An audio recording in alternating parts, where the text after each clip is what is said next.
ఈ విశ్లేషణలో మనం ఏ రాజకీయ లేదా భావజాల పక్షం వహించడం లేదు. సుప్రీంకోర్టు తీర్పు తప్పనో లేదా ఉద్యోగుల డిమాండ్ తప్పనో మనం ఇక్కడ చెప్పడం లేదు. ఖచ్చితంగా చెప్పడం లేదు. కేవలం పత్రాలు, కోర్టు అఫిడవిట్లు మరియు ఖచ్చితమైన యాక్చురియల్ నివేదికలు చెబుతున్న నగ్న సత్యాలను మాత్రమే మనం యథాతథంగా పంచుకున్నాం.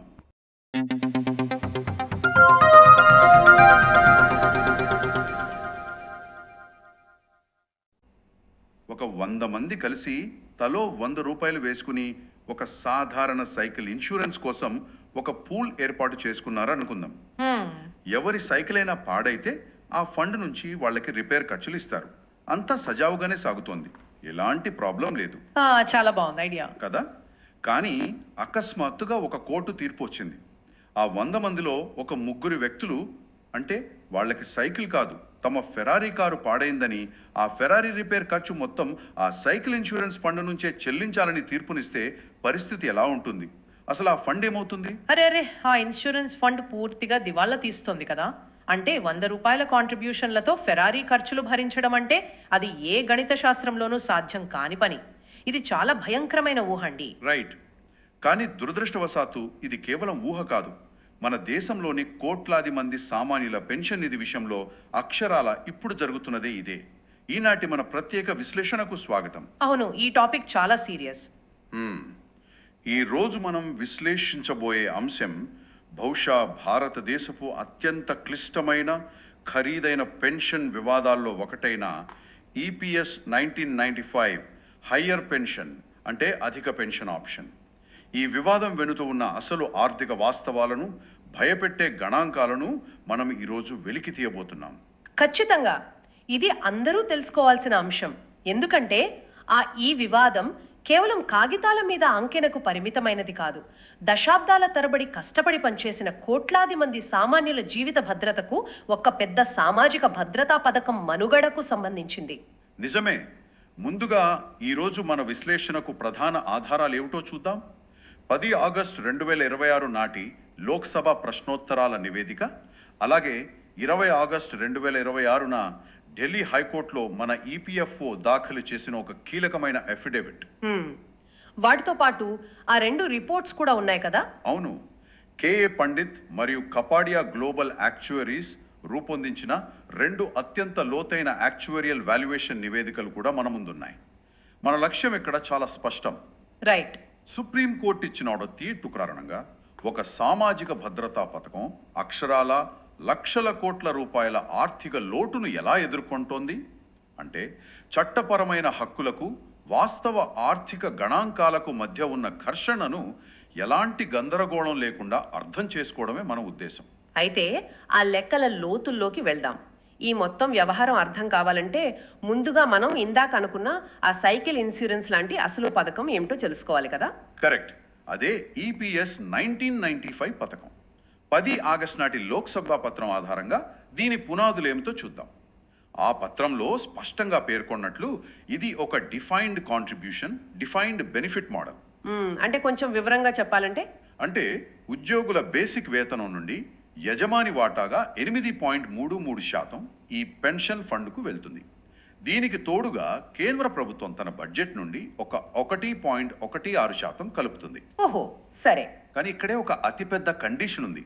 ఈ లెక్కలన్నీ నెలకు 15,000 రూపాయల గరిష్ట వేతన పరిమితికి, అంటే ఒక వేజ్ సీలింగ్కు లోబడి మాత్రమే ఉంటాయి. అవునవును. ఆ 15,000 రూపాయల వేతన పరిమితి అనేది ఈ పథకానికి ఒక రక్షణ గోడ లాంటిది అని చెప్పొచ్చు. ఎలాగంటారు? అంటే చూడండి, ఒక ఉద్యోగి నెలకు 1,00,000 రూపాయలు సంపాదించినా లేదా 10 లక్షలు సంపాదించినా ఈ పెన్షన్ ఫండ్కు వెళ్లే వాటా మాత్రం ఆ 15,000 రూపాయల మీద మాత్రమే లెక్కిస్తారు. రైట్. అంటే లిమిట్ దాటినా కూడా ఫండ్కి వెళ్ళేది సేమ్. ఖచ్చితంగా. ఆ పరిమితి కారణంగానే ఎవరెంత సంపాదించినా పెన్షన్ ఫండ్పై పడే భారం ఒక నిర్దిష్ట పరిధిలో ఉంటుంది. దీని ఆధారంగానే ప్రభుత్వం నెలకు కనీసం 1,000 రూపాయల పెన్షన్ను అందరికీ గ్యారంటీగా ఇవ్వగలుగుతోంది. ఆ లోక్సభ నివేదికలో కార్మిక మంత్రిత్వ శాఖ ఇంకో విషయం కూడా చెప్పింది. కొందరు ఈ కనీస పెన్షన్ను 7,500 రూపాయలకు పెంచాలని డిమాండ్ చేస్తున్నారు. సహజమే కదా. 1,000 రూపాయలతో ఇప్పుడు ఏమొస్తుంది? అదే, నెలకు 1,000 రూపాయలతో బతకడం కష్టమని సామాన్యులు ఆవేదన చెందుతున్నారు. ఇంకో ముఖ్యమైన విషయం ఏమిటంటే ఈ పాత 95 పథకం స్థానంలో ఇప్పుడు కొత్తగా ఈపీఎస్ 2026 అమల్లోకి వచ్చిందనుకోండి. నిజమే. ఒక పక్క సామాన్యులు ఆ 1000 రూపాయల కనీస పెన్షన్ పెంచాలని అడుగుతుంటే, మరో పక్క ఒక చిన్న సమూహానికి భారీగా పెన్షన్లు ఇవ్వాల్సిన పరిస్థితి ఏర్పడింది. అవును, దీనికి అంతటికీ కారణం సుప్రీంకోర్టు తీర్పు కదా. అవునండి, 4 నవంబర్ 2022 నాటి సుప్రీంకోర్టు తీర్పు. దీన్నే EPFO versus Sunil Kumar B case అంటారు. అసలు ఆ తీర్పులో ఏం జరిగింది? ఉన్నట్లుండి ఈ గందరగోళం ఎలా మొదలైంది అంటారు? సుప్రీంకోర్టు ఏం చెప్పిందంటే, కొందరు ఉద్యోగులు వారి యజమానులు ఆ 15,000 రూపాయల పరిమితిని కాదని వాస్తవ వేతనం మీద పీఎఫ్కు డబ్బులు కట్టారు కదా, మరి అలాంటప్పుడు వారికి వాస్తవ వేతనం మీదే పెన్షన్ తీసుకునే అవకాశం ఇవ్వాలి కదా అని ఒక చట్టపరమైన కోణంలో చూసింది. ఓహో, లాజికల్గానే అనిపిస్తోంది కదా, వినడానికి న్యాయంగానే అనిపిస్తోంది కదా. ఎక్కువ జీతం ఉన్నవాళ్ళు వాళ్ళ వాస్తవ వేతనం మీద డబ్బులు కడతామంటున్నారు, దానికి తగ్గట్టుగా ఎక్కువ పెన్షన్ అడుగుతున్నారు. ఇందులో ప్రాబ్లం ఎక్కడొచ్చింది?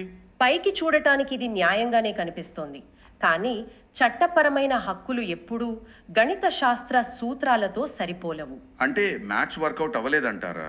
అదే, సుప్రీంకోర్టు తీర్పు చట్టపరంగా ఒక హక్కును కల్పించింది, కానీ ఆ హక్కు వల్ల ఏర్పడే ఆర్థిక భారాన్ని ఎలా మోయాలో చెప్పలేదు. 31 మార్చి 2026 నాటికి ఉన్న గణాంకాల ప్రకారం ఈ పథకం కింద మొత్తం 85 లక్షల పైచిలుకు పెన్షనర్లున్నారు. అరరే, అంతమంది ఉన్నారా? అవును, వీరికి అప్పటి వరకు దాదాపు 15,819 కోట్ల రూపాయలు పంపిణీ చేశారు.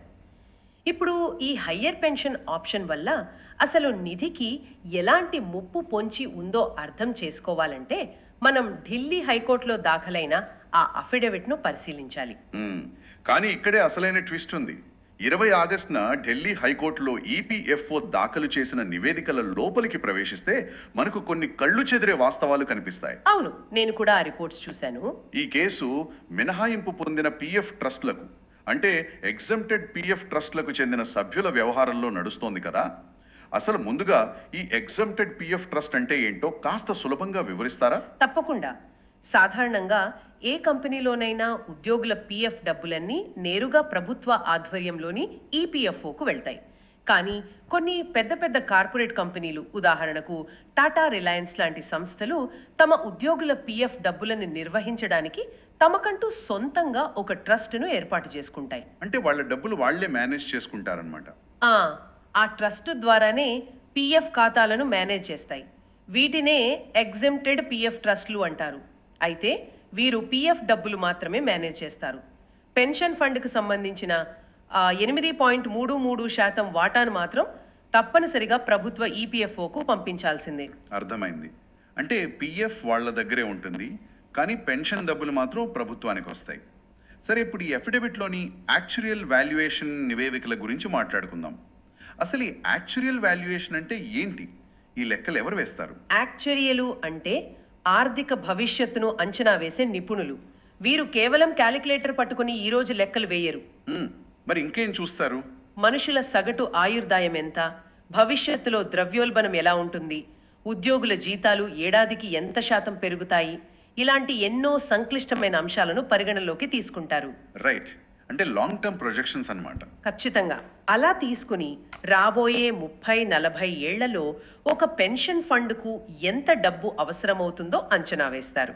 భవిష్యత్తులో చెల్లించాల్సిన బాధ్యతను ఈ రోజు ఉన్న నిధితో ఎలా బ్యాలెన్స్ చేయాలో చెప్పేదే యాక్చురియల్ వాల్యుయేషన్. అద్భుతం. ఈ ఢిల్లీ హైకోర్టు కేసు కోసం ఈపీఎఫ్ఓ 2 యాక్చురీలతో నివేదికలు తయారు చేయించింది. ఒకటి కేఏ పండిట్ రిపోర్టు, రెండోది కపాడియా గ్లోబల్ రిపోర్టు. ముందుగా ఆగస్టు 2025 నాటి పండిట్ రిపోర్టు చూద్దాం. ఆ రిపోర్ట్లో ఫిగర్స్ చూస్తే ఎవరికైనా షాక్ తగలాల్సిందే. అవునండి, ఇందులో సుమారు 3.15 లక్షల మంది యాక్టివ్ సభ్యులు మరియు పెన్షనర్ల శాంపిల్ డేటాను విశ్లేషించారు. భవిష్యత్తులో ఉద్యోగుల వేతనాల పెరుగుదల 12% ఉంటుందని అంచనా వేస్తే ఆ రిపోర్ట్ ఇచ్చిన ఫిగర్ చూసి నా మైండ్ బ్లాక్ అయింది. అవునా? ఎంత వచ్చింది ఆ ఫిగర్? కేవలం ఈ 3 లక్షల మంది కోసం ఏకంగా 78,501 కోట్ల రూపాయలు అదనంగా నిధి నుండి చెల్లించాల్సి వస్తుందని ఆ రిపోర్టు తేల్చింది. అంటే దీని సగటున లెక్కిస్తే ఒక్కో వ్యక్తికి అదనంగా పడే భారం సుమారు 24.9 లక్షల రూపాయలు. బాబోయ్, 25 లక్షలన్నమాట. ఖచ్చితంగా. కపాడియా గ్లోబల్ రిపోర్ట్ కూడా అక్టోబర్ 2025లో ఇంచుమించు ఇలాంటి భయాన్ని ఇంకా స్పష్టమైన అంకెలతో వ్యక్తం చేసింది. వాళ్ళేం చెప్పారు? ఆ రిపోర్ట్ ప్రకారం సెప్టెంబర్ 2023 నాటికి ఆమోదించిన దరఖాస్తుల ద్వారా అయితే ఒక్కో వ్యక్తిపై ఏకంగా 28 లక్షల అదనపు భారం పడుతుందని తేలింది. మై గాడ్, 28 లక్షలు! అవును, అదే అప్పటికి వచ్చిన మొత్తం దరఖాస్తులను అంటే సుమారు 13 లక్షల పైచిలుకు దరఖాస్తులను పరిగణలోకి తీసుకుంటే ఒక్కో వ్యక్తిపై సగటున 26.6 లక్షల రూపాయల భారం పడుతోంది. ఒక్కొక్కరికి ఆతిక నుంచి 28 లక్షల కనీస పెన్షన్ నెలకు కేవలం 1000 రూపాయలు ఇస్తున్న చోట ఒక్కొక్కరికి 25 లక్షల రూపాయలు నిధి నుండి బయటకు వెళ్ళడం ఏంటి? ఇక్కడ నాకు పెద్ద సందేహం వస్తోంది. అడగండి. చాలా మందికి ఇదే ప్రశ్న తలెత్తవచ్చు. హయ్యర్ పెన్షన్ ఆప్షన్ ఎంచుకున్న వారు గతంలో తాము కట్టాల్సిన బకాయిలను అంటే అరియర్స్ను వడ్డీతో సహా తిరిగి పెన్షన్ ఫండ్కు కట్టేస్తారు కదా. కడతారు. మరి వారు కట్టాల్సిన డబ్బు వారు కట్టేసినప్పుడు నిధి మీద అదనపు భారం ఎందుకు పడుతోంది? కోర్టు పత్రాల్లో దీన్ని కొందరికి దక్కే విండ్ఫాల్స్ అంటే అనుకోని భారీ లాభాలు అని ఎందుకు పేర్కొన్నారు? ఆ లెక్క ఎక్కడ తప్పిందంటారు? ఇక్కడే ఈ విశ్లేషణలో అత్యంత కీలకమైన భాగం ఉంది. మనం మొదట్లో చెప్పుకున్నాం కదా, ఇది డిఫైన్డ్ బెనిఫిట్ మోడల్ అని.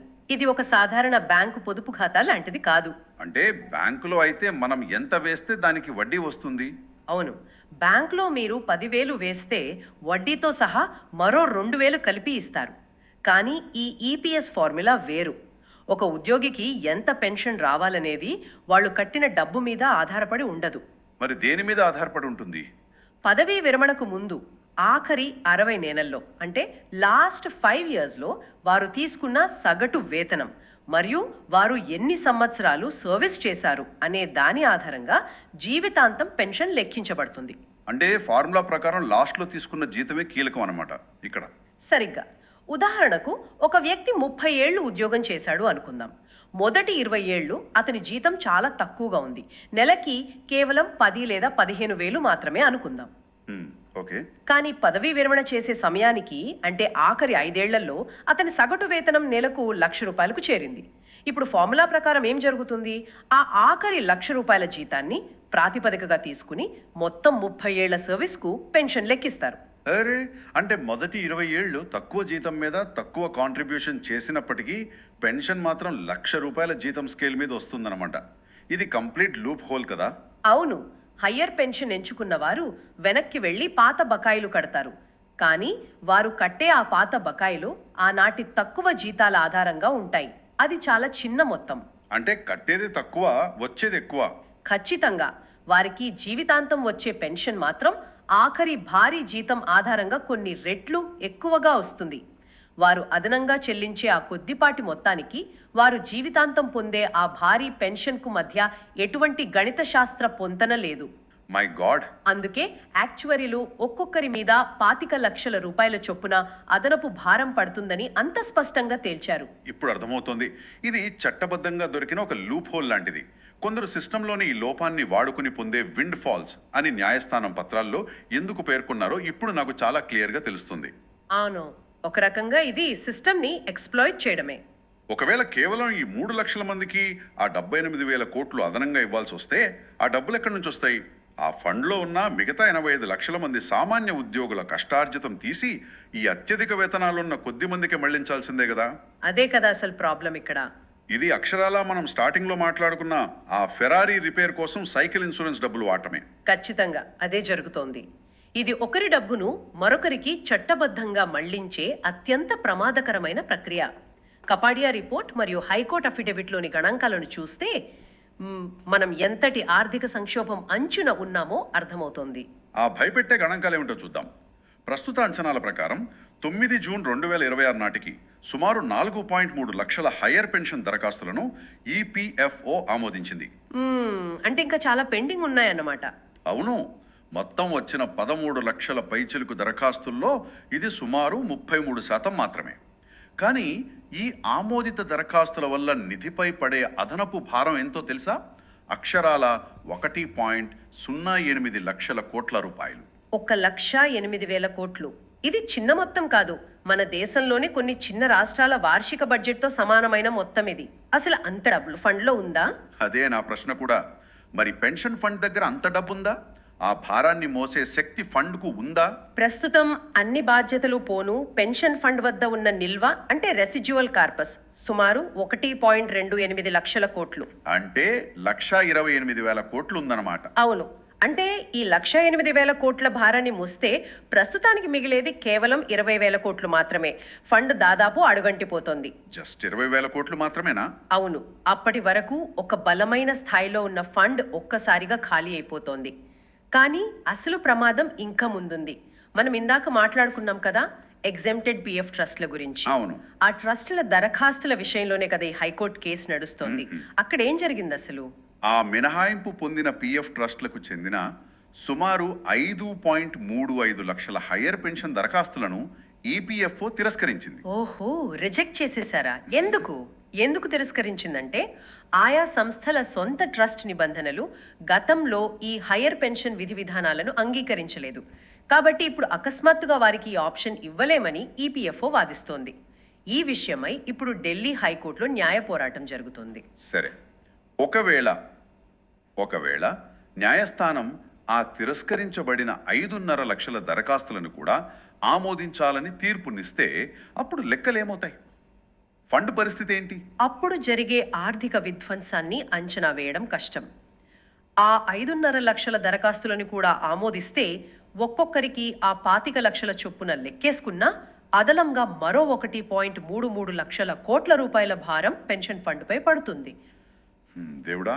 ఖచ్చితంగా చెప్పాలంటే 1,33,429 కోట్లు. ఒక్క నిమిషం. ఇందాక మీరు చెప్పారు ప్రస్తుతం ఉన్న ఆమోదిత దరఖాస్తులకే ఫండులో ఉన్న డబ్బంతా అయిపోయి కేవలం 20,000 కోట్లు మాత్రమే మిగులుతుందని. అవును, చెప్పాను. ఇప్పుడు అదనంగా మరో 1,33,000 కోట్లు కావాలంటే అసలు ఆ ఫండ్ మైనస్లోకి వెళ్ళిపోతుంది కదా? అవును, అక్షరాల మైనస్లోకే. 20,000 కోట్ల మిగుల్లో ఉన్న పెన్షన్ ఫండ్ ఏకంగా -1.13 లక్షల కోట్ల తీవ్రమైన లోటులోకి పడిపోతుంది. అంటే 1,00,000 కోట్ల అప్పు అన్నమాట. అంతే కదా. అంటే ఫండ్ దగ్గర డబ్బులు లేకపోగా 1,00,000 కోట్ల పైచిలుకు అప్పుల్లోకి వెళ్ళిపోతుంది. నిధి పూర్తిగా దివాలా తీస్తుంది. ఇది నేనో మీరో గాలిలో వేస్తున్న లెక్క కాదు సుమా. చార్టర్డ్ యాక్చురీ ఇచ్చిన లెక్కలే కదా అవి? అవును, చార్టర్డ్ యాక్చురీలు లెక్కగట్టి ఢిల్లీ హైకోర్టులో అఫిడవిట్ రూపంలో దాఖలు చేసిన స్పష్టమైన డేటా ఇది. భవిష్యత్తులో ఈ పెన్షన్ నిధి మనుగడనే ఇది ప్రశ్నార్థకం చేస్తోందని ఈ పత్రాలు ఘోషిస్తున్నాయి. వామ్మో, ఈ లోతైన విశ్లేషణ ద్వారా ఒక విషయం చాలా స్పష్టంగా అర్థమవుతోంది. ఒక పక్క చట్టపరంగా లభించే ఒక హక్కు, మరో పక్క వాస్తవ ఆర్థిక గణాంకాలు, ఈ రెండింటి మధ్య ఎంత భయంకరమైన ఘర్షణ జరుగుతోందో మనం కళ్ళారా చూసాం. నిజంగానే భయంకరం. ఫార్ములాలో ఉన్న ఒక లోపాన్ని ఆధారంగా చేసుకుని కేవలం కొద్దిమందికి లక్షల కొద్ది అనుకోని లాభాలు దక్కడం వల్ల మొత్తం వ్యవస్థే కుప్పకూడే ప్రమాదం ముంగిటే ఎలా నిలబడిందో అంకెలు నిజం చెబుతున్నాయి కదా. అవును. ఇక్కడ గమనించాల్సిన మరో ముఖ్యమైన విషయం ఏమిటంటే ఈ విశ్లేషణలో మనం ఏ రాజకీయ లేదా భావజాల పక్షం వహించడం లేదు. సుప్రీంకోర్టు తీర్పు తప్పనో లేదా ఉద్యోగుల డిమాండ్ తప్పనో మనం ఇక్కడ చెప్పడం లేదు. ఖచ్చితంగా చెప్పడం లేదు. కేవలం పత్రాలు, కోర్టు అఫిడవిట్లు మరియు ఖచ్చితమైన యాక్చురియల్ నివేదికలు చెబుతున్న నగ్న సత్యాలను మాత్రమే మనం యథాతథంగా పంచుకున్నాం. అవునండి, ఈ డాక్యుమెంట్స్ ఏ ఒక్కరి దృష్టికోణాన్ని బలపరచడానికి ఉద్దేశించినవి కావు. కేవలం వ్యవస్థాగతమైన ఆర్థిక వాస్తవాలను తెలియజేయడానికి మాత్రమే ఉద్దేశించినవి. వార్తల్లో వినిపించే సుప్రీంకోర్టు తీర్పుల వెనుక ఉన్న అసలు కథ ఇది. రైట్. సామాన్యులకు అంత సులభంగా అర్థం కాని యాక్చురియల్ నివేదికల వెనుక ఉన్న అసలు గణితాన్ని విడమర్చి చెప్పడం ఎంతో ముఖ్యం. ఎందుకంటే ఇది కేవలం కోర్టు పత్రాల్లోని డ్రై అంకెలు కావు. ఇది రేపు పొద్దున్న కోట్ల మంది సామాన్యుల జీవితాలకు, వారి భవిష్యత్తు ఆర్థిక భద్రతకు సంబంధించిన అత్యంత కీలకమైన వ్యవహారం. సామాజిక అసమానతలను రూపుమాపి అట్టడుగు వర్గాలకు కనీస ఆర్థిక భద్రత కల్పించడం కోసం, ఆ నెలకు 1,000 రూపాయలు గ్యారంటీగా ఇవ్వడం కోసం రూపొందించిన ఒక మహోన్నతమైన వ్యవస్థ ఇది. అవును. కానీ అదే వ్యవస్థ అకస్మాత్తుగా కేవలం అత్యధిక వేతనాలు తీసుకునే కొద్ది మందికి భారీ లాభాలను అందించే సాధనంగా మారిపోతే అది నిజమైన సామాజిక న్యాయం అవుతుందా? మనం ఆలోచించాలి. ఖచ్చితంగా ఆలోచించాల్సిన విషయమే. అసలు ఆ నిధే దివాలా తీసి -1,00,000 కోట్ల లోటులోకి వెళ్ళిపోతే ఆ కనీస పెన్షన్ మీద మాత్రమే ఆధారపడి బతుకుతున్న ఆ 85 లక్షల మంది సామాన్య వృద్ధుల పరిస్థితి రేటు ఏమవుతుంది? చాలా బాధాకరమైన ప్రశ్న అండి ఇది. చట్టపరమైన తీర్పులు ఒకవైపు, గణిత శాస్త్ర వాస్తవాలు మరొక వైపు నిలబడిన ఈ సంక్లిష్ట పరిస్థితికి ముగింపు ఏమిటో కాలమే నిర్ణయించాలి. కానీ ఇది అందరం తీవ్రంగా ఆలోచించాల్సిన సమయం. మరో ఆసక్తికరమైన విశ్లేషణతో మళ్ళీ కలుద్దాం. ఇది ఈ రోజుటి లోతైన విశ్లేషణ. వస్తాం.